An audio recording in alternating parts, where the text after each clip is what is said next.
Hello everyone. आज हम लोग टेस्ट 3 का पार्ट 2 देखेंगे। पिछला वीडियो में हम लोग क्वेश्चन 11 तक देखे थे, अब हम लोग 12 से देखते हैं। क्वेश्चन में दिया हुआ है ए एक काम को 6 दिनों में कर सकता है, जबकि बी उसी काम को 8 दिनों में कर सकता है। ए और बी मिलकर रुपये 3200 में इस काम को पूरा करने का ठेका देता है।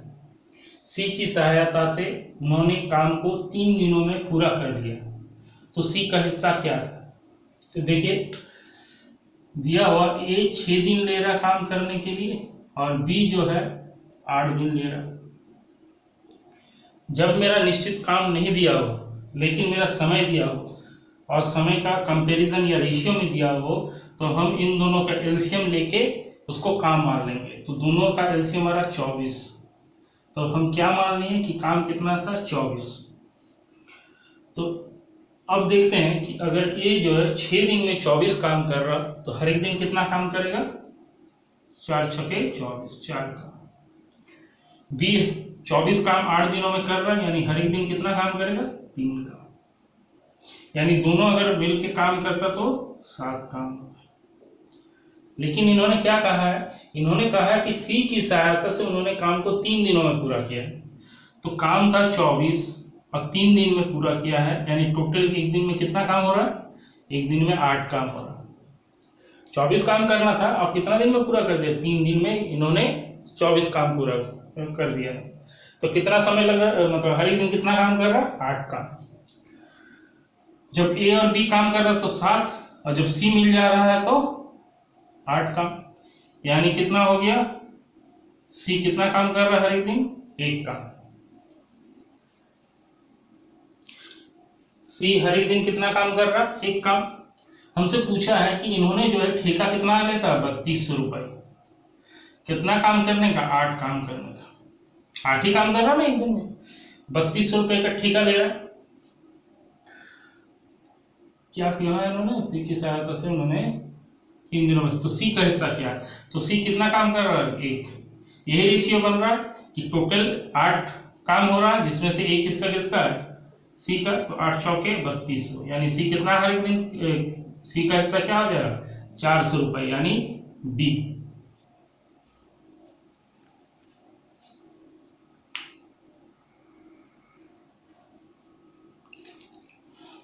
चलिए अगला क्वेश्चन यानी 13 नंबर क्वेश्चन देखते हैं।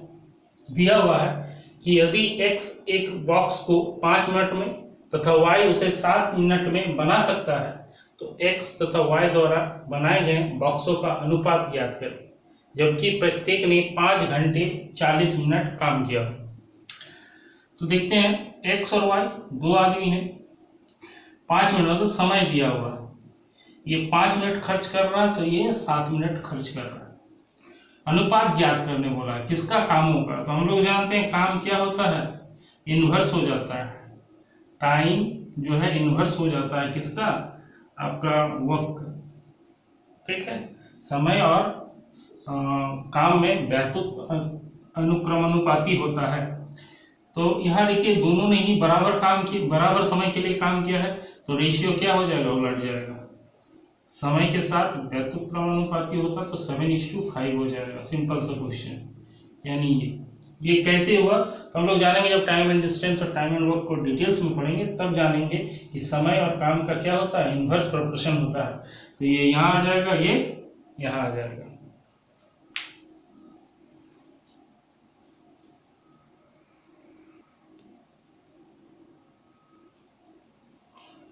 चलिए अगला क्वेश्चन देखते हैं। ये रीजनिंग का क्वेश्चन है कि P K की माँ है, K D की बहन है। तो देखिए, ब्लड रिलेशन का क्वेश्चन है, तो स्टेटमेंट बाय स्टेटमेंट जाएंगे। पहला स्टेटमेंट देखिए क्या बोला है, P K की माँ है। P कौन है? K की माँ है, तो ऊपर रख देंगे इसको, इसका K का। P जो है K की माँ है, तो हम बोल देते हैं जो वमन होगा उसको हम अंडरलाइन करेंगे, जो मैन होगा उसको हम सर्कल कर देंगे। तो P माँ है किसका? K का। अंडरलाइन कर दिए, यानी हमको पता चल रहा कि P जो एक महिला है। K के बारे में अभी डिनोट नहीं किया है कि ये पुरुष है या महिला है, तो ऐसे ही हम छोड़ देंगे। K D का बहन है। K कौन है? बहन है किसका? D का, तो इसी के पैरेलल जा रहा है। तो बहन है यानी ये एक महिला है, अब डी लड़का है या लड़की है, यहाँ से कुछ पता नहीं चल रहा है, तो हम डी को छोड़ देंगे। दूसरा स्टेटमेंट भी पूरा हो गया। तीसरा दिया हुआ डी जे का पिता, डी कौन है? पिता है, सर्कल कर दिए, मैन मतलब सर्कल, पिता है मतलब पुरुष है, किसका पिता है? जे का। अब जे कौन है हमको नहीं मालूम, लड़का है लड़की है जो भी है। आपसे पूछा तो पी का मतलब पी क्या लगेगा? किसका? जे का। पी जो है क्या लगेगा? जे का। पी देखिए औरत है, इनका बेटी कौन है? के, और इसका भाई कौन है? डी, यानी इसका भी पुत्र कौन हो जाएगा? पुत्र हो जाएगा। पी का पुत्र हो गया डी, और डी का बेटा या बेटी है जे, तो जे का क्या लगेगा? पी, दादी माँ लगेगा। क्या लगेगा? दादी माँ लगेगा। उम्मीद है आपको समझ में आ गया होगा, और अगर नहीं समझ में आया फिर से एक बार रिवाइंड कर लीजिएगा और बढ़िया तरीके से समझिएगा।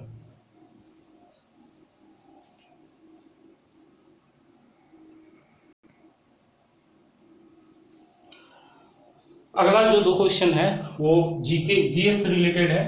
दिया हुआ an image formed by a plane mirror that can not be obtained on a screen is called. समतल दर्पण द्वारा बना प्रतिबिंब जो दर्पण के सतह पर प्राप्त नहीं किया जा सकता कहलाता है। तो एक बार पॉज करके देख लीजिए, अगर आता है तो आंसर कीजिए।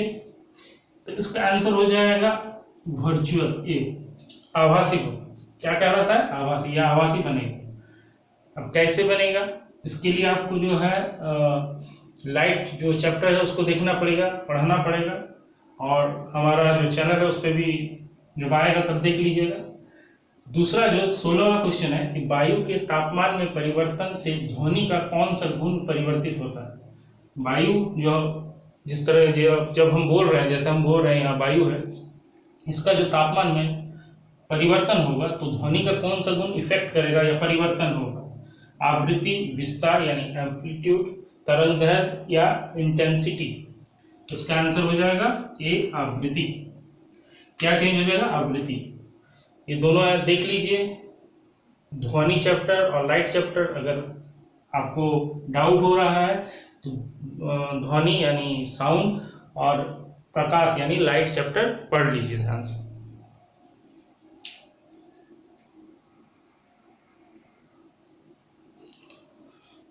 आइए अब 17 नंबर और 18 नंबर क्वेश्चन देखते हैं। दिया हुआ है कि elements having atomic number 29 is called. तत्व जिसका परमाणु क्रमांक 29 है संबंधित है। देखिए पीरियोडिक टेबल का क्वेश्चन है कि परमाणु क्रमांक या एटॉमिक नंबर जिसका 29 है उसको कौन सा ब्लॉक में रखा जाता है? तो इसका आंसर हो जाएगा बी, यानी डी ब्लॉक। कौन सा ब्लॉक में रखा जाता है? D block. तो बढ़िया ढंग से पढ़ लीजिएगा। पिछला जो group D, railway group D और रेलवे का एलपी एग्जाम हुआ था पिछले साल, उसमें पीरियोडिक टेबल का हर एक शिफ्ट में 2 से 3 क्वेश्चन रहा था। तो ये जो दोनों क्वेश्चन है जिस चैप्टर का है वो चैप्टर बहुत ही इम्पोर्टेंट है।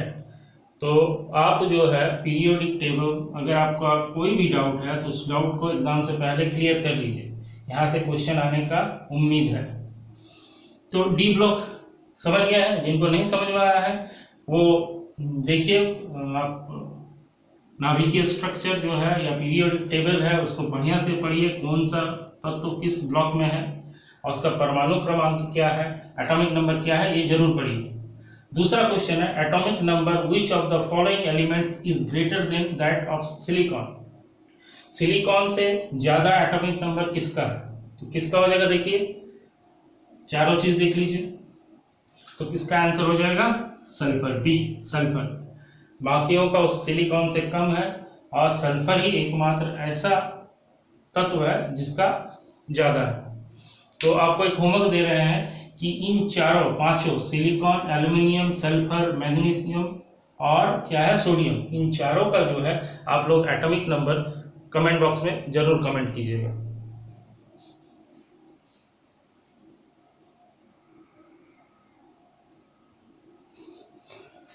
आइए देखते हैं अगला क्वेश्चन। 19वां नंबर क्वेश्चन में दिया हुआ है निम्न प्रश्नों के बाद दिए गए कथन पर विचार कीजिए। कौन सा कथन प्रश्न का उत्तर देने के लिए पर्याप्त है। प्रश्न दिया गया है, उसके बाद कथन दिया गया है। आपको देखना है कि प्रश्न को पढ़कर कौन सा या कौन से ऑप्शंस को चूज करने से मेरा आंसर आता है। जैसे प्रश्न दिया हुआ है कि टीनू के पास 3 भिन्न रंग के पेन हैं, मतलब 3 पेन है, उसके पास कितने काले पेन है। अब आपसे पूछा है, क्वेश्चन दिया हुआ है कि कितने काले पेन है, तो कौन सा कथन लेने से मेरा आंसर आ जाएगा। जैसे 2 पेन लाल है, हमको पता चला कि 3 पेन है जिसमें से 1 पेन क्या है, लाल है, और कितना है 2, तो 10 में से 2 निकल गया, अभी भी 8 बचा हुआ है। अब 8 में कुछ नीले होंगे, कुछ काले होंगे, तो अभी भी हम आंसर नहीं दे पा रहे, तो सिर्फ कथन एक को लेने से नहीं होगा। दूसरा लेते हैं, नीले पेनों की संख्या लाल पेनों की संख्या से दुगनी है। नीले पेन कितना है, लाल पेन का दुगना यानी 4। तो हमको देखने को मिल रहा है कि नीला जो है 4 है और लाल 2 है 6, तो तीसरा कौन सा पेन बच गया, तीसरा जो कलर होगा यानी काला, कितना 4 2 6, 10 में से 6 निकल गया, तो बच गया कितना 4। यानी ये कथन प्लस ये कथन, सिर्फ ये कथन से नहीं होगा कि 2:1 है। अगर ये देखते हैं तो क्या रह जाएगा 2:1 या 1:2 है। कौन कितना है ये हम नहीं बता सकते, क्योंकि हमको डायरेक्ट पूछा कि काले पेनों की संख्या, कितना काला पेन है, तो इन दोनों को कथन को लेने से हम मेरा निकल जा रहा है कि काला पेन कितना है 4, यानी मेरा क्या आंसर हो जाएगा, जिसमें 1 तथा 2 हो, यानी ऑप्शन ए। उम्मीद करते हैं आपको ये चीज समझ में आ गई होगी।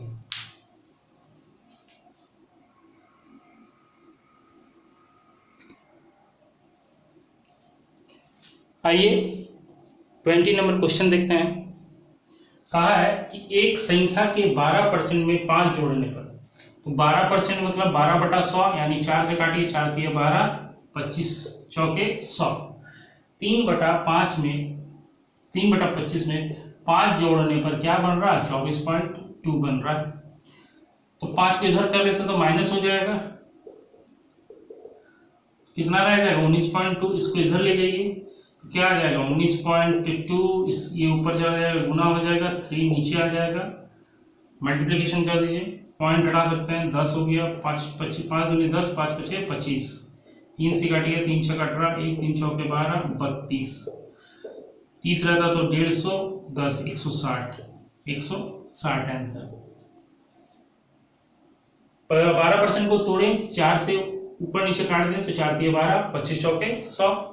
इसमें बोल रहा है कि 5 जोड़ेंगे तो क्या प्राप्त होगा 24.2, तो इसको इधर ले गए तो माइनस हो गया, 24.2 में से 5 माइनस हो जाएगा तो 19.2, 19.2 रह गया।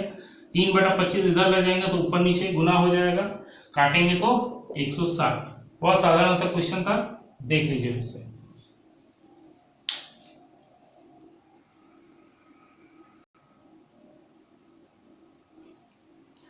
अगला क्वेश्चन देखते हैं 21 नंबर वाला। दिया हुआ वर्ष 1900 से 2100 के दौरान, बीच में नहीं बोला, यानी पूरा लेना, 1900 से 2100,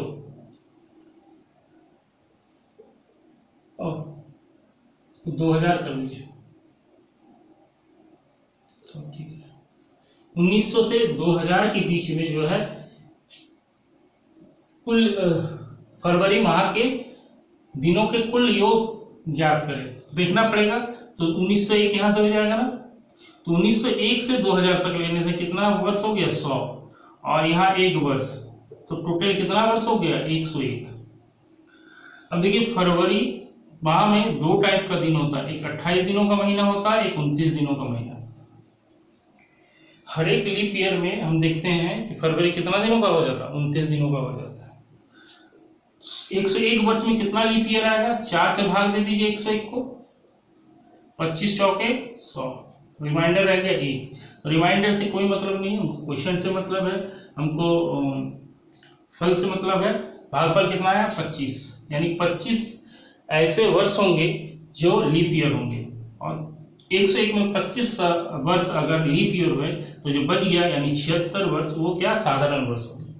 साधारण वर्ष में 28 दिन और 29 सालों में 25, तो गुना कर दीजिए, 28 को गुना कीजिए आप 70 + 6 से गुना करते हैं तो 56, 5 7 19 14 और 5 19 प्लस 120 और 48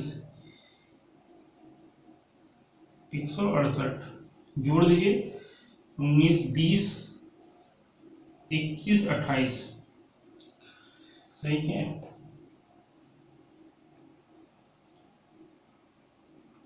25 को 2900 से प्लस करेंगे, टोटल बोला है यानी ये प्लस ये 25 से 29 इंटू 25 कीजिए, 25 2900 हो गया, 4 से 7 चौके 28 और 25 तो 2100 7 2850 2853। तो कौन सा 2853 हो जाएगा? ये एक बार फिर से समझ लेते हैं।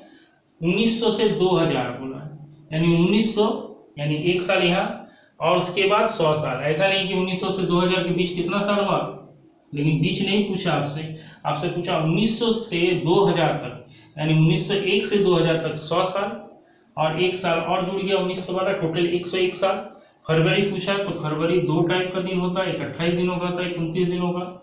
29 दिनों जो होते हैं वो लीप ईयर में होते हैं, हर एक 4 साल में लीप ईयर आता है। तो 100 से हम भाग दे दिए तो कितना भाग पड़ा है? 25, यानी 25 ऐसे वर्ष होंगे जो लीप ईयर होंगे, 29 से गुना करेंगे, बाकी बचा रह गया 101 में 76, वो साधारण वर्ष में। साधारण वर्ष जो है वो 28 दिनों का होता है फरवरी, तो उस 28 से गुना कर देंगे और बाद में कुल जोड़ देंगे तो 2853।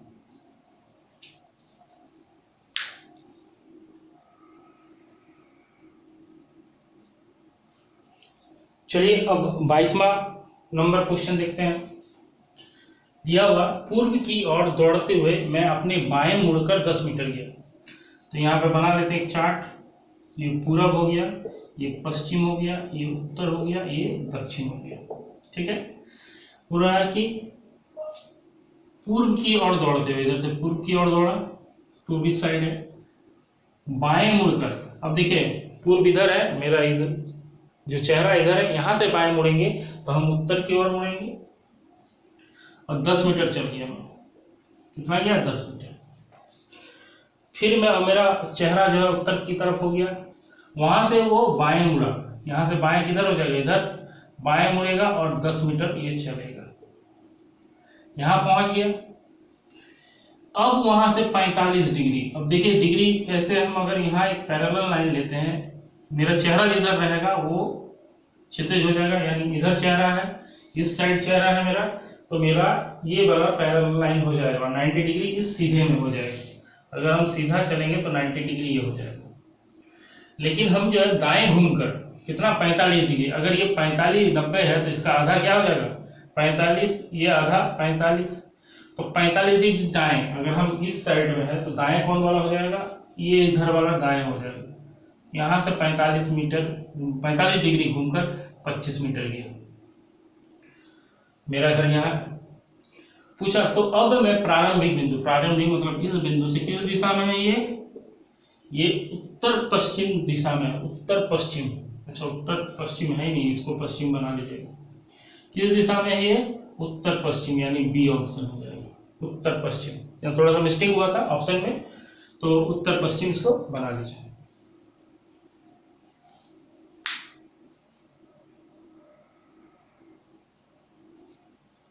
चलिए अगला क्वेश्चन यानी 23वां नंबर देखते हैं। एक बर्तन में सेब, नारंगी तथा आम का रस क्रमशः 3:5:4 के अनुपात में। तो क्या क्या है? सेब है, नारंगी है और आम है ना। क्या क्या अनुपात है? ये 3 का अनुपात में है, ये 5 का अनुपात में है और ये 4। अब क्या हुआ कि तीनों का मिश्रण है, इसमें से 12 लीटर मिश्रण निकाल ले रहे हैं। कितना निकाल ले रहे हैं? 12 लीटर निकाल ले रहे हैं, यानी माइनस निकालिए। अब क्या रह जाएगा? मिश्रण का अनुपात क्या रह जाएगा? क्या बदल जाएगा? नहीं, 3 5 4 ही रह जाएगा। क्या होगा कि आप लोग दूध तो पीते हैं, ठीक है, तो दूध में पानी मिलाकर लाया गया, अब उसमें से बाहर जो निकाला जाएगा वही अनुपात में निकाला जाएगा जिस अनुपात में मिलाया गया है। तो 12 लीटर में वही अनुपात में निकला होगा जिस अनुपात में वो डाला गया है। उसके बाद जो रह जाएगा वही अनुपात रह जाएगा जो पहले था, यानी 12 लीटर निकालने के बाद भी अनुपात 3 अनुपात 5 अनुपात 4 रह गया। अब उसके स्थान पर क्या कर रहा है, 8 लीटर सेव का मिश्रण मिला दे रहा है, सेव का जो जूस है या रस है वो मिला दे रहा है। मिला देने से क्या हो जा रहा है, सेव तथा नारंगी का रस की मात्रा बराबर हो गई, मतलब ये 1 तो ये 1 लीटर। यहां तक तो क्लियर हुआ, क्वेश्चन में ही दिया हुआ। तो एक बात बताइए, निकाले थे तीनों, अब डाल क्या रहे हैं, ये वाला पोर्शन डाल रहे हैं ना हम लोग, ये वाला चीज डाल रहे हैं। तो ये तो बढ़ना या घटना चाहिए, ये पहले भी 5 था अभी भी 5 रहना चाहिए, क्योंकि ना तो हम नारंगी इसमें बाद में मिलाए हैं ना तो हम निकाले हैं। तो ये पहले भी 5 था अभी भी 5 होना चाहिए था, लेकिन ये क्या हो गया, 5 से घट के 1 हो गया। यानी जो अनचेंज रहेगा उसको हमको बराबर करना है। नारंगी ना तो हम निकाले हैं ना डाले हैं, तो इसको हमको क्या करना है, इक्वल करना पड़ेगा, पहले के बराबर करना पड़ेगा। तो इसको अगर 5 से गुना करते हैं तो क्या हो जाएगा, इसके बराबर हो जाएगा। तो न्यू रेशियो क्या बन गया, न्यू रेशियो बन गया। ये तो चेंज नहीं होगा, ये चेंज होता तो हम इसको भी गुना करते तीनों को, लेकिन ये चेंज नहीं हो रहा, ये 3:5, क्योंकि 1 से गुना करेंगे तो वही रह जाएगा। अब रेशियो का नियम है, जो राइट साइड कीजिएगा वही लेफ्ट साइड, यानी 5 से इसको गुना कीजिएगा तो इसको भी गुना करना है, नहीं तो रेशियो चेंज हो जाएगा, क्योंकि 5 एकम 5 हो जाएगा, ये 1। और क्वेश्चन में बोला है दोनों तरफ बराबर होना चाहिए, दोनों तरफ बराबर भी है और ये अनचेंज रह गया, नारंगी तो मिला है नहीं। यहाँ तक क्लियर है। अब क्या दिख रहा, सेव जो है पहले 3 लीटर था, अभी कितना लीटर हो गया, 5, यानी कितना डाला गया है, 2 यूनिट डाला गया है। लेकिन क्वेश्चन में बोला है कि 8 लीटर डालें, यानी इस 2 का वैल्यू 8 लीटर, तो 1 का वैल्यू 4 लीटर। जब 1 का वैल्यू 4 लीटर है तो टोटल मिश्रण पूछा है, तो 5 3 8 8 4 3 5 8 4 12, तो 12 से गुना करेंगे।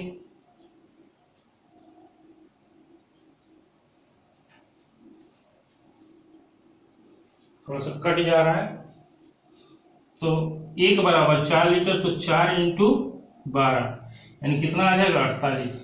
लेकिन 48 कब था, जब हम 12 लीटर निकाल लिए थे, क्योंकि इसके बाद ना रेशियो 3:5:4 था, यानी और इसमें 12 लीटर डाल दीजिए तो कितना हो गया, 60 लीटर। कितना हो गया, 60 लीटर, यानी ऑप्शन डी आंसर हो जाएगा।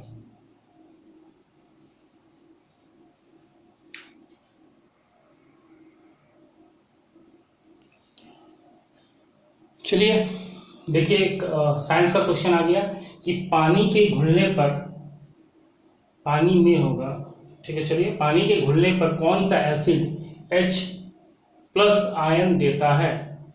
4 ऑप्शन है, 4 में से आंसर HCl हो जाएगा। कैसे होगा ये जानने के लिए आपको पढ़ना पड़ेगा इस चैप्टर से संबंधित क्वेश्चंस या इस चैप्टर को, और इस चैप्टर का जब भी वीडियो जो है आएगा उसको देख लीजिएगा हमारे चैनल।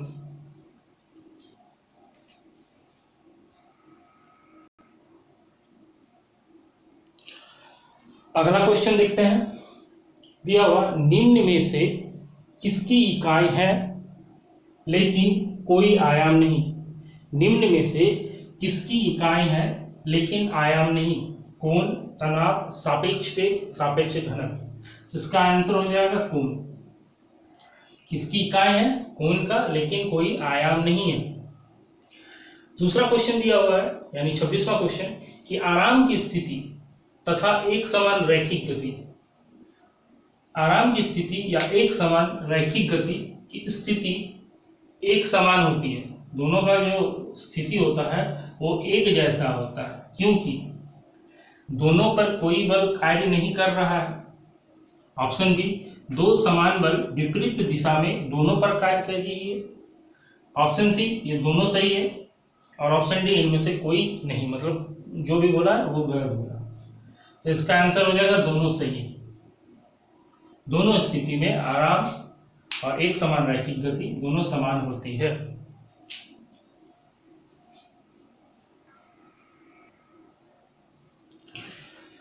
चलिए 3 लगातार क्वेश्चन जो है साइंस के हैं, इसीलिए हम एक साथ लिख दिए। एक वस्तु हमेशा एक समान रैखिक गति की स्थिति में होती है। कब? जब शून्य त्वरण होता है, गैर शून्य त्वरण होता है, शून्य वेग होता है या गैर शून्य वेग होता है। तो इसका आंसर क्या हो जाएगा? इसका आंसर हो जाएगा शून्य त्वरण। जब शून्य त्वरण होता है तो रैखिक गति स्थिति में होता है वस्तु, तो ए हो जाएगा इसका आंसर। 28वां नंबर, निरंतर त्वरण के लिए आयताकार गति के गतिज समीकरण है। कौन सा समीकरण सही है निरंतर त्वरण के लिए? तो देख लीजिए, तीनों ऑप्शन जो है आपका सही दिया हुआ, तीनों फॉर्मूला जो है सही दिया हुआ है, तो डी हो जाएगा। यदि θ1 और θ2 क्रमशः आपतित और परावर्तित कोण है, आपतित और परावर्तित कोण है, तो उनका बीच सही संबंध है। तो ये तो आसान है, आप लोग जान ही रहे हैं कि इसका कोण और जो परावर्तित हो रहा है उसका कोण जो है क्या डिग्री बनाएगा, क्या रहता है, ये जितना होता है वो भी उतना ही होता है, यानी बराबर होगा। दोनों क्या होगा, θ1 और θ2 ये दोनों क्या होगा, इक्वल हो जाएगा। देख लीजिए इसका क्वेश्चंस, और जो भी डाउट्स हो रहा होगा जिनको पता नहीं है वो बढ़िया तरीके से पढ़िए, और जब हमारे पास वीडियो हमारे चैनल पे दिया जाएगा तब और भी देख लीजिएगा बढ़िया तरीके से और डाउट्स को क्लियर कर लीजिएगा।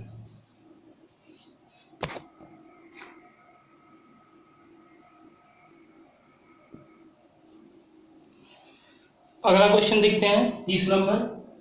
डायरेक्शन का क्वेश्चन है कि रवि का मुख पश्चिम की ओर है, रवि घड़ी की दिशा में 90 डिग्री मुड़ता है, फिर घड़ी के विपरीत दिशा में 135 डिग्री मुड़ता है, और रवि का मुख किस दिशा की ओर है। तो ये क्वेश्चन डायरेक्शन का है और आपको डिग्री में दिया हुआ है। तो 4 मेन डायरेक्शन होता है, वो होता है पूरब, पश्चिम, उत्तर और दक्षिण। तो डिग्री दिया हुआ था, देखिए ये स्ट्रेट लाइन में है ना, तो ये 90 डिग्री हो जाएगा, ये 90 डिग्री हो जाएगा, ये 90 डिग्री हो जाएगा और ये 90 डिग्री हो जाएगा। सीधा लाइन है तो 90 डिग्री। बोला है कि रवि का मुख पश्चिम की ओर है, इधर है रवि घड़ी की दिशा में। घड़ी किधर घूमता है, सेकंड का घंटा याद है ना, ऐसे घूमता है। तो ये भी घड़ी की दिशा, यानी घड़ी जिस ओर मुड़ती है ये भी उस ओर मुड़ेगा। कितना डिग्री, 90। तो यहाँ से 90 डिग्री दिखिए, अगला कौन हम लोग, उत्तर, यानी वो अभी इस दिशा की ओर मुड़ी है। फिर घड़ी के विपरीत, घड़ी के विपरीत यानी घड़ी इधर घूमता है तो विपरीत इस दिशा में घूमेगा। कितना डिग्री, 135। तो देखिए 90 प्लस 45 डिग्री बराबर 135 डिग्री होता है ना। तो इस दिशा में है, इस दिशा से 90 डिग्री घूमेगा तो कहाँ घूमेगा, यहाँ घूमा, यहाँ पहुंचा, इन दोनों फिर 45, यहाँ से 45 घूमेगा, यानी इस बीच वो देखेगा। किस दिशा में देखेगा, इस दिशा में देखेगा। अब क्या बोला है कि अब रवि का मुख किस दिशा की ओर है, किस दिशा की ओर है, इन दोनों के बीच है, यानी दक्षिण पश्चिम। दक्षिण पश्चिम यानी इंग्लिश कर लीजिए, दक्षिण का हो जाएगा साउथ और पश्चिम का हो जाएगा वेस्ट, साउथ वेस्ट, यानी ऑप्शन डी, ऑप्शन डी होगा। ये डिग्री वाला क्वेश्चन है, देख लीजिए।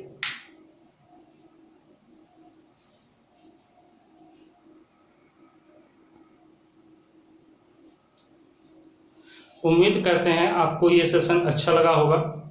ये हमारा जो टेस्ट था उसका पार्ट 2 लेकर आए हैं। इसमें क्वेश्चन नंबर 11 से 30 तक था। अगला जो पार्ट होगा उसमें हम लोग 31 से क्वेश्चन नंबर 31 से लेकर आगे तक देखेंगे। तो सब्सक्राइब कर लीजिए चैनल को। धन्यवाद।